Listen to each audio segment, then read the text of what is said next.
Okay. 클릭이야 뭐 Yeah, I think it's doing now. 네, recording. Should be recording now, right? No. No. That- Oh, yeah, yeah, yeah, it's recording. Yeah, you Okay. always go here and then that's Okay. how you gotta do. it, 'cause All right. it's-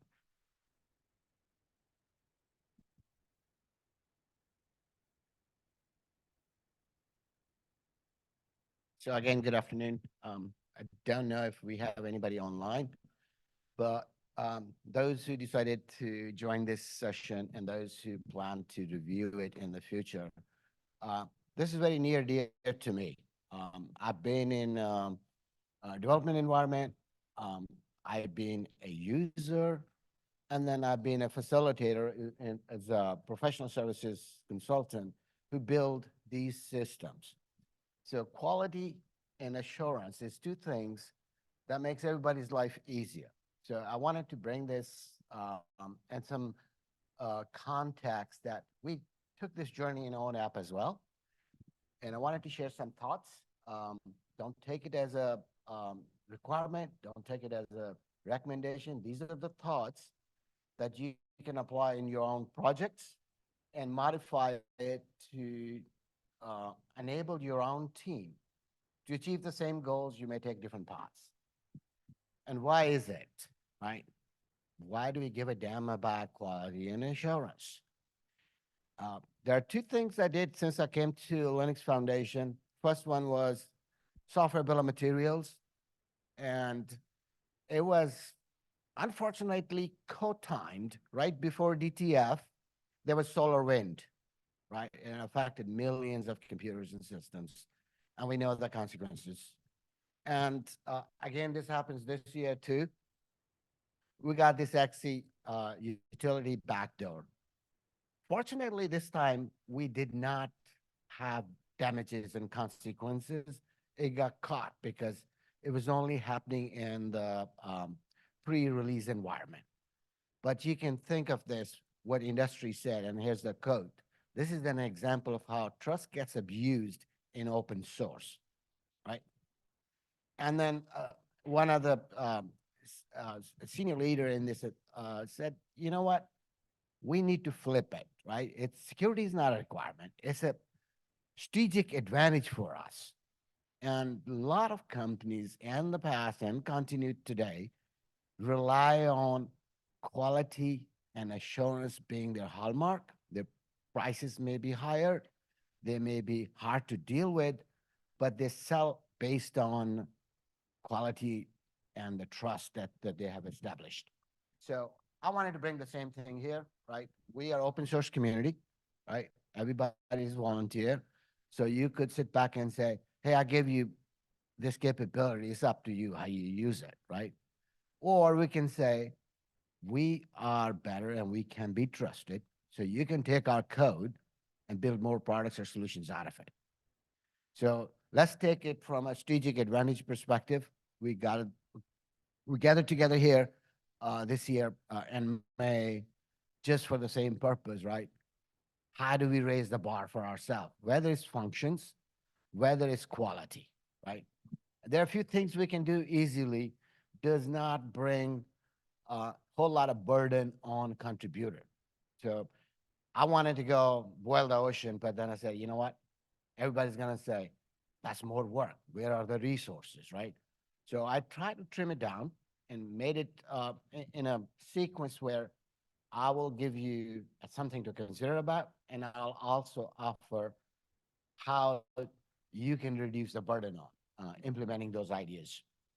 So let me just kind of give you an example of how CI/CD works, right? So you go from a contributor writing a code, becomes a unit code, then it travels through the pipeline, and then you finally deliver it. So in that journey, there are a lot of things can happen from security and quality perspective, but who is submitting the code, right? This is us.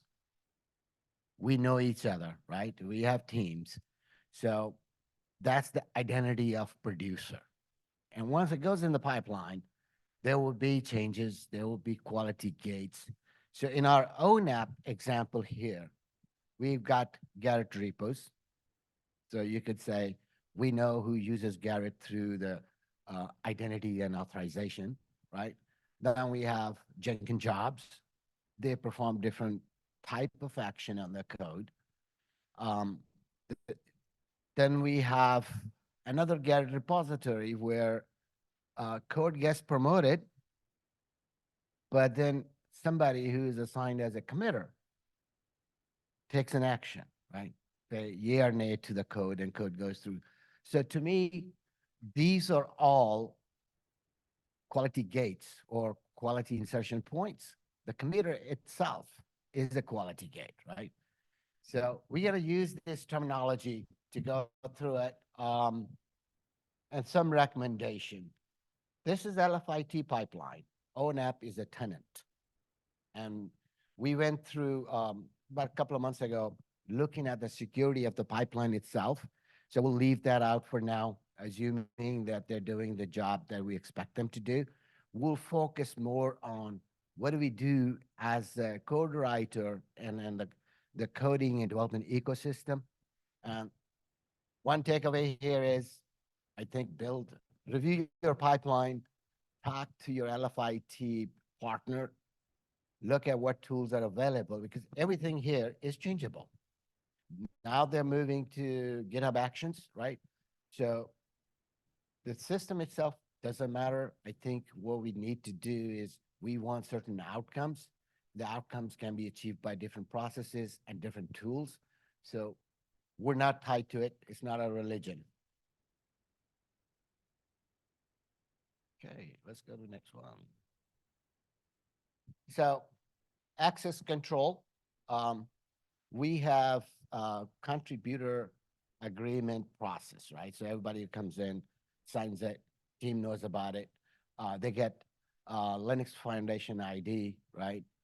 In some cases, you may have MFA attached to it. So we can provide the security of any human user or system user that comes in and does some action in the CI pipeline. So whether code submission, because it looks like most of us write code on our laptop, but then we log in and then we submit, right? So that's the jump. And there is some security controls available for that jump to happen. So we can reduce that any rogue agent can add code to it. And then within the pipeline, everything else also uses the same way. LFIT's security review revealed that they have 2% authorization process when they change the accounts or when they change the system. Just like your own pipelines, you have reviewers. When they change configs in the CI, there's a peer review process. So that a lot of these controls are built in for the boxes that you saw in the diagram. But key ideas that you want to put in your projects whenever you start a new project or you're already part of the project is how do you do contribution management, right? So artifact validation, static code analysis, looking at APIs, and having some sort of testing of all of those. And everything that you do is testable. The whole idea is you want to validate that you intended a particular outcome and it produced that outcome. In some cases, you could do a negative analysis and say, yeah, whatever I wanted to do does more than what I asked to, right? In some cases, that extra step is a security exposure. And we want to minimize those. So it should do just exactly what we want it to do.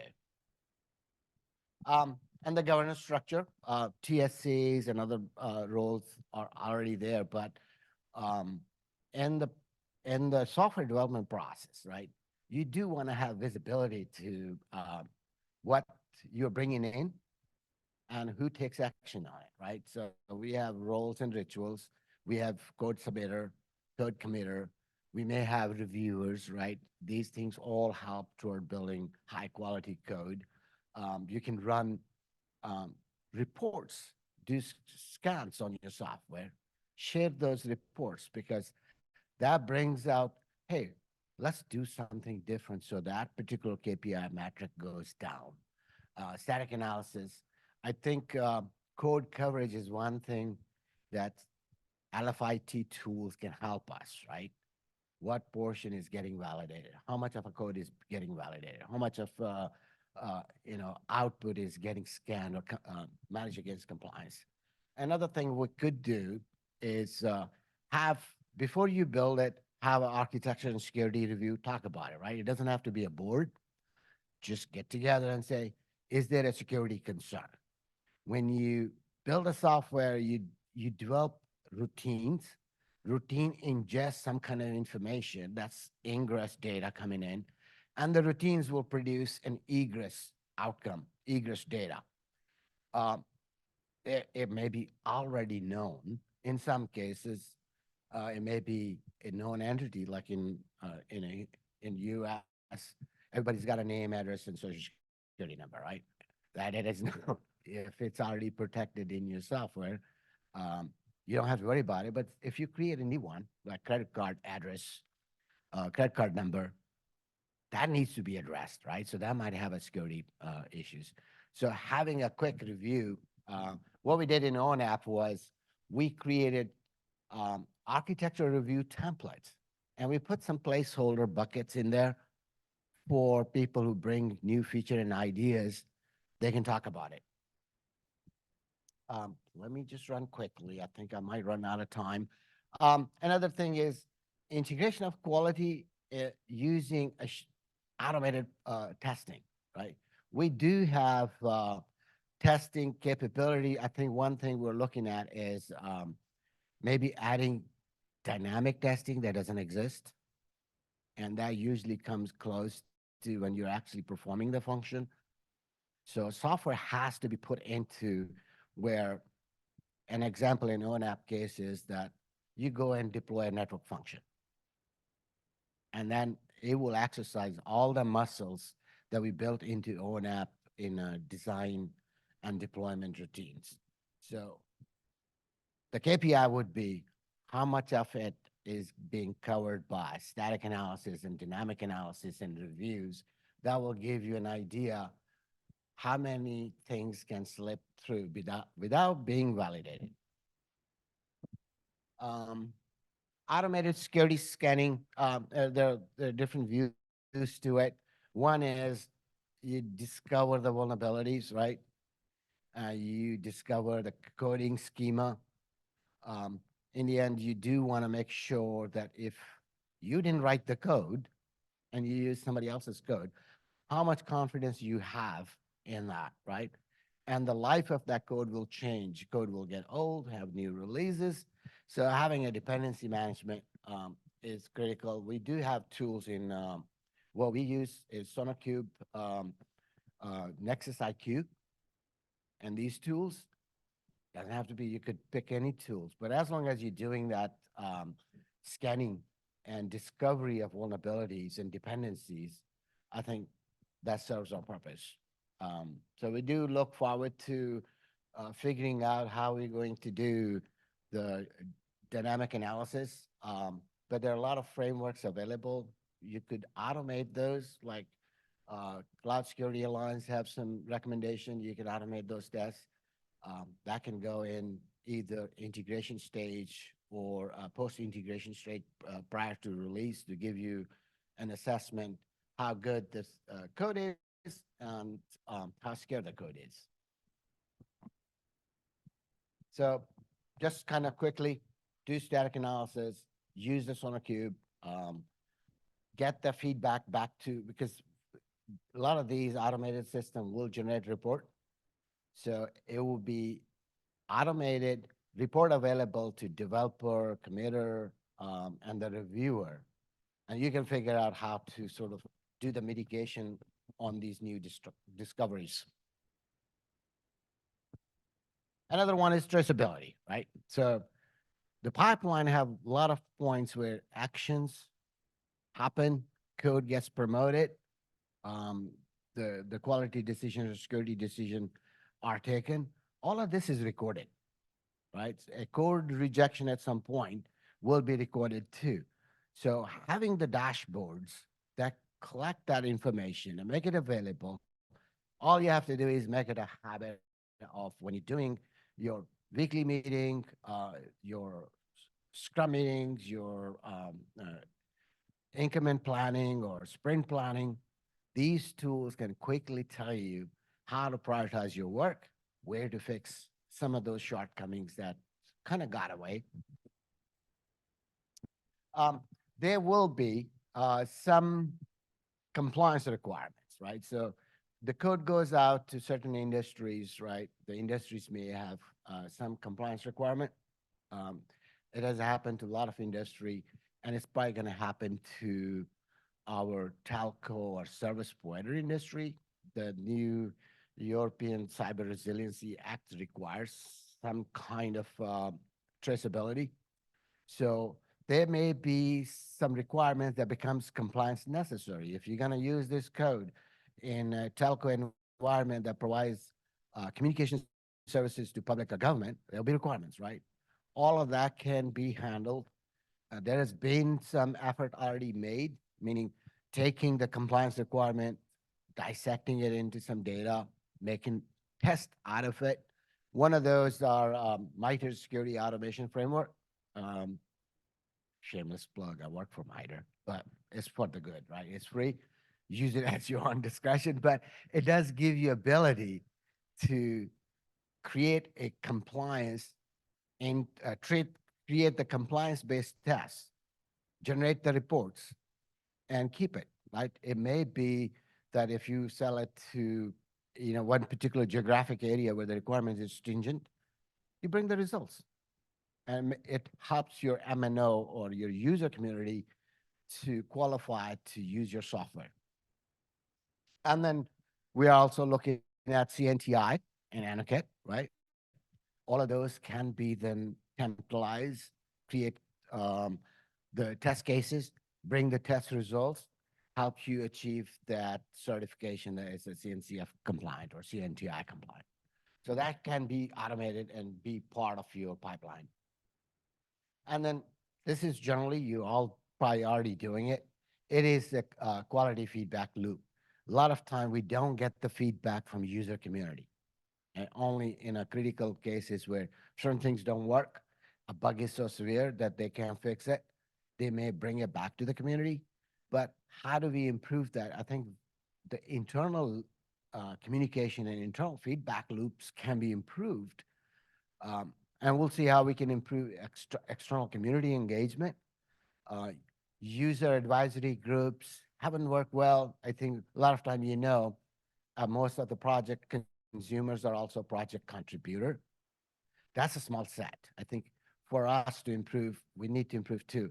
Internal feedback during the people who are involved in it. So we have a continuous improvement mindset within our community, but we also need to reach out. And in some cases, we have a spearhead users, they can bring the feedback back to the community.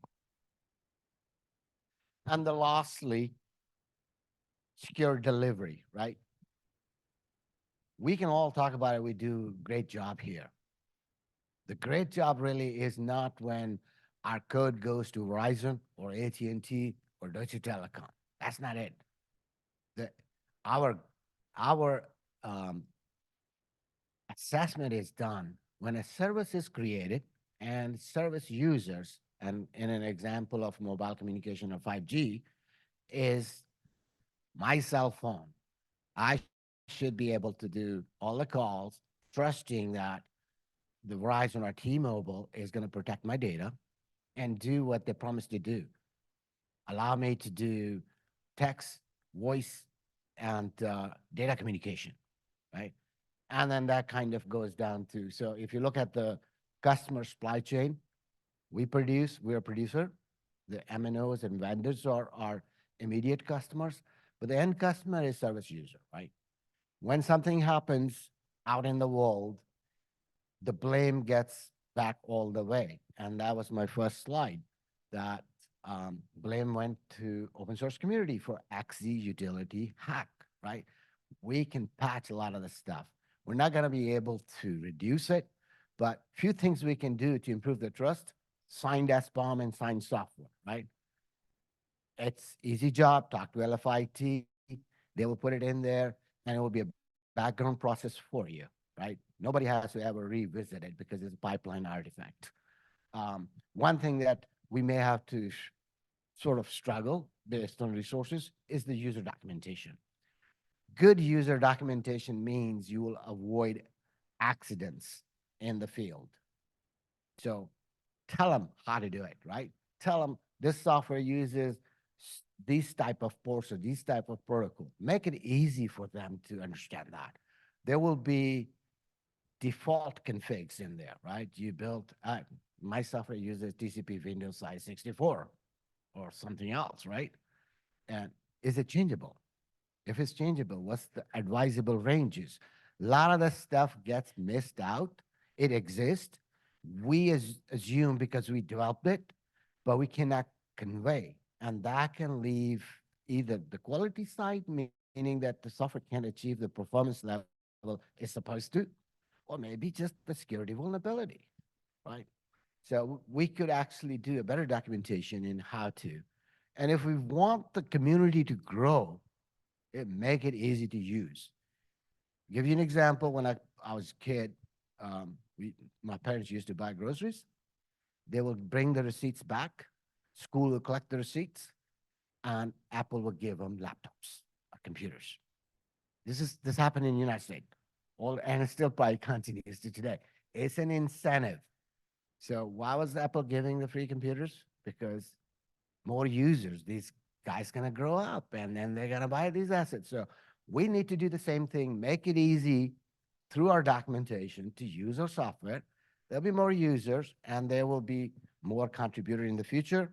Lastly, be transparent, right? The trust is improved when you say what you'll do, and I can validate that's exactly what you did, right?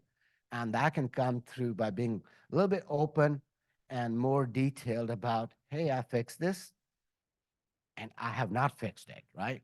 That gives me good visibility as a user, whether or not I should use this software. So I think that's all I wanted to say. I say you have a good opportunity to use some of these low effort mechanism to improve the quality of the software and expand your user base. And that will bring longevity to a lot of projects because sometimes these little things, they eat up and erode the trust in the community or that particular effort. And I'll stop here and thank you for your attention. If you have in the future any questions on this, my email is on the first slide. It will be loaded to the website. Please do reach out. I think together we can improve the whole ecosystem and we'll all benefit from it. Thank you so much.